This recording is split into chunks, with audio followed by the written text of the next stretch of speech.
Hi, today I'm making a chocolate cake. I'm using Pam cake mix, frosting, water, oil, eggs, sprinkles, and I also have a mixing tool, a cake pan, and a couple of bowls to mix everything together. I'm going to start by adding 375 grams of chocolate cake mix into this Pyrex bowl. This mixture already contains flour, sugar, cocoa powder, baking soda, and salt.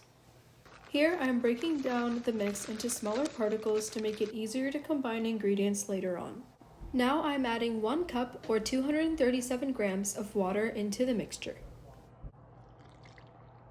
Now we'll just mix again to combine the ingredients. Now I'm adding half a cup or 112 grams of vegetable oil.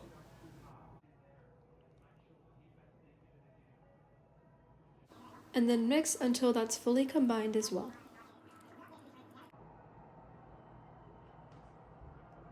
Next, I'll add 3 large eggs, or approximately 150 grams of eggs, into the mixture.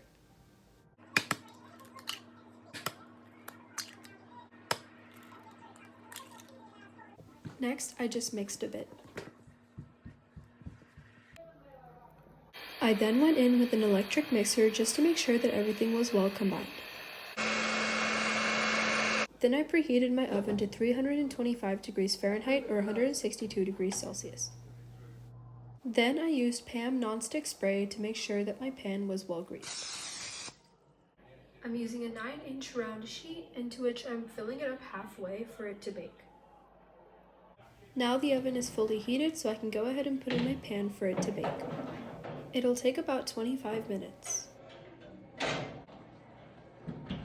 This is the first sheet after I stuck a toothpick inside to make sure it was fully baked. Excuse my dirty oven, but this is the second sheet inside to bake. In the meantime, I'm going to whip my frosting to make it a little bit more fluffy. My second pan is all done after 25 minutes. By stacking the 2 sheets, we'll make a taller cake. By cutting off the top of the dome-shaped cake, I can make sure I can stack them a little bit more easy without one falling off. Lastly, I'll ice the cake when it's fully cooled down. Top it off with some sprinkles, and here is the finished and delicious product. The reaction I'm going to discuss today is called the Maillard reaction.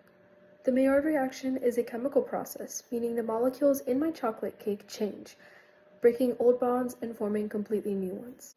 In my chocolate cake, the amino acids mostly come from the proteins found in the eggs and the milk.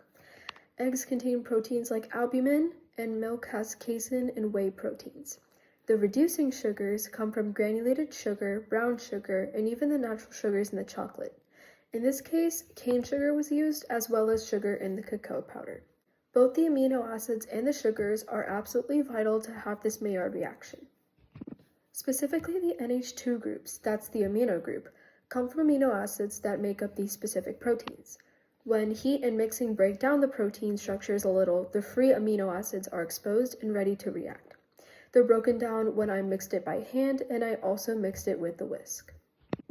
At the molecular level, the carbonyl group, which is C double bonded to O, from the sugar reacts with the amino group, which is NH2, from the amino acids. They form something called a glycosylamine, which rearranges and breaks down into hundreds of different compounds. Some give off that amazing, delicious chocolate flavor. Others form melanoidins, which create the brown crust on my chocolate cake. Meanwhile, the water, mostly from the eggs, milk, and butter, and also the water that I added in, starts evaporating. That breaks weak intermolecular forces like London dispersion forces and hydrogen bonds, and helps concentrate the batter. With less water in the way, the molecules collide more often and they react faster.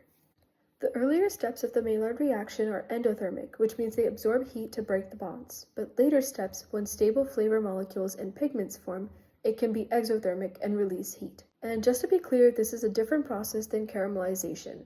Caramelization is just sugar breaking down by itself under heat. However, the Maillard reaction needs both sugars and amino acids, which is why the flavor in the chocolate cake is much richer and deeper than just caramel. So when you smell the delicious smell of a warm, gooey chocolatey cake baking, that means that there's real chemistry happening. The proteins, sugars, and water from my eggs, milk, sugar, and chocolate mix, transforming into brand new molecules, make the cake taste and smell amazing. Thank you so much for listening, and I hope you enjoy my chocolate cake.